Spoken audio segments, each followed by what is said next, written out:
So what we have gotten out of NATO is nothing except to protect Europe from the Soviet Union and now Russia. I mean, we've helped them for so many years. We've never gotten anything, except we pay for NATO.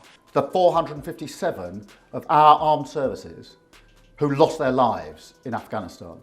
And so I consider President Trump's remarks to be insulting and frankly appalling. But the problem with NATO is that we'll be there for them 100%, but I'm not sure that they'd be there for us. If we gave them the call, gentlemen, we are being attacked. We're under attack by such and such a nation. I know them all very well. I'm not sure that they'd be there. But it is because of that relationship that we fought alongside the Americans for our values in Afghanistan. And it was in that context that people lost their lives or suffered terrible injuries, fighting for freedom, fighting with our allies for what we believe in.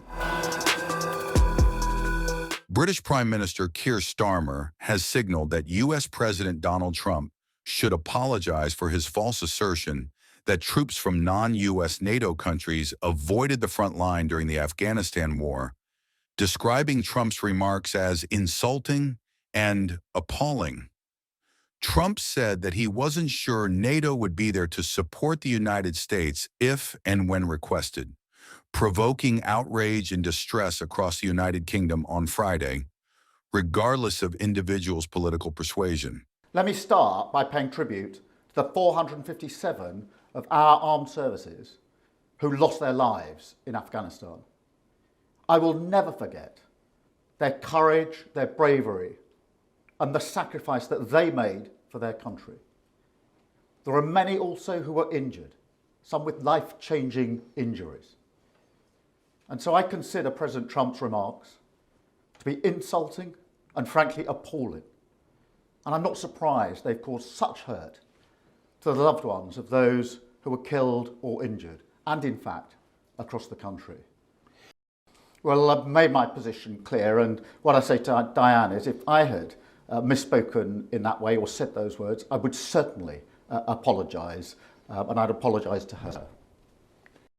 We have a very close relationship with the US, and that is important for our security, for our defence and our intelligence, and it's very important we maintain that relationship. But it is because of that relationship that we fought alongside the Americans for our values in Afghanistan.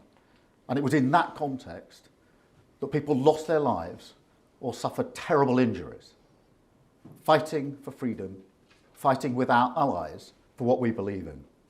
Starmer's remarks were notably strong, coming from a leader who has tended to avoid direct criticism of Trump in public. Trump told Fox Business Network's Mornings with Maria on Thursday that the United States had never needed the transatlantic alliance and accused allies of staying a little off the front lines in Afghanistan.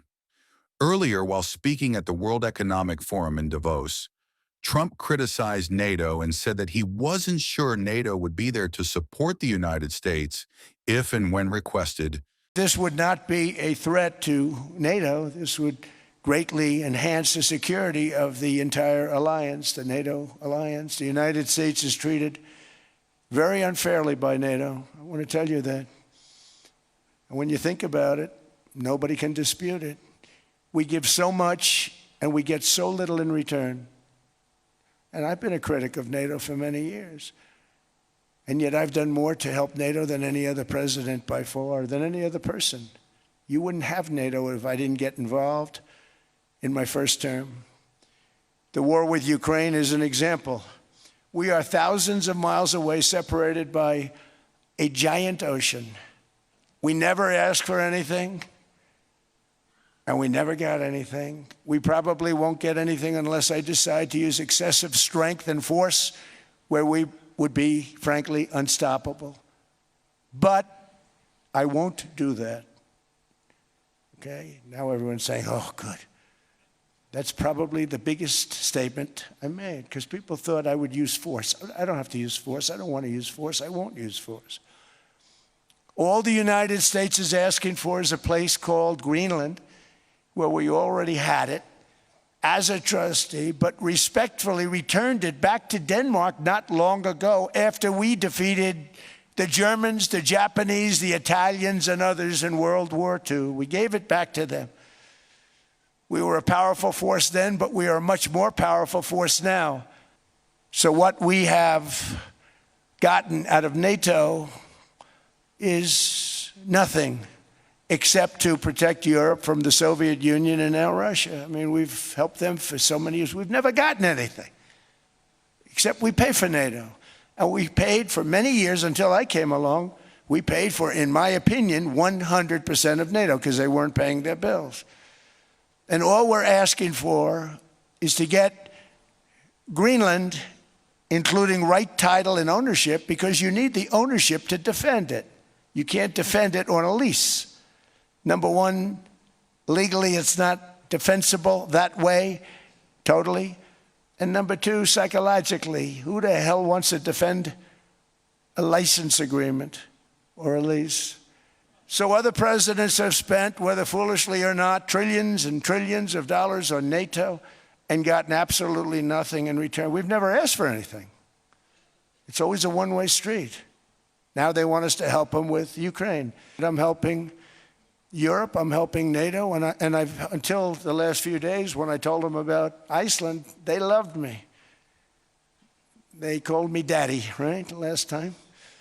A very smart man said, he's our daddy. He's running it. I was like running it. I went from running it to being a terrible human being. But now what I'm asking for is a piece of ice, cold and poorly located, that can play a vital role in world peace and world protection. It's a very small ask compared to what we have given them for many, many decades. But the problem with NATO is that we'll be there for them 100%.